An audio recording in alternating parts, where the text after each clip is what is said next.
Serangan Hizbullah disebut telah mengimbangi bahkan menyamai eskalasi Israel. Terbaru, segerombolan drone satu arah Hizbullah menghantam pangkalan Velon dan menyerang Barak Biriyah di Safad.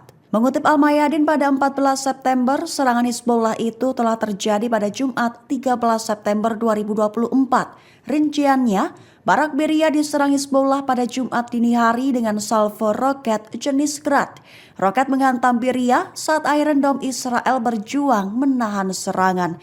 Serangan roket itu dikabarkan telah meluas dalam beberapa hari terakhir, menyamai agresi rezim Israel yang meluas terhadap Lebanon. Sementara itu pada sore harinya pangkalan Velon menjadi target selanjutnya.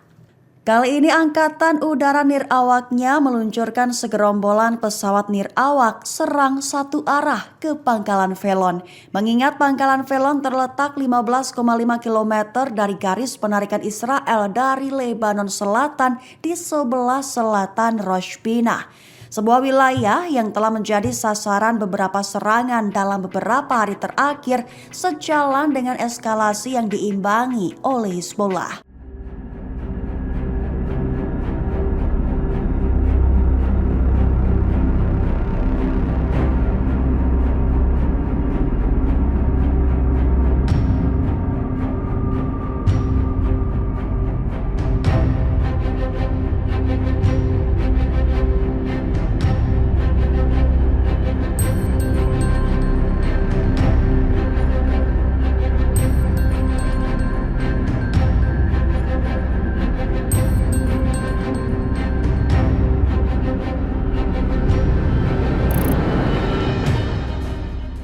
Download Tribun X sekarang, menghadirkan lokal menjadi Indonesia.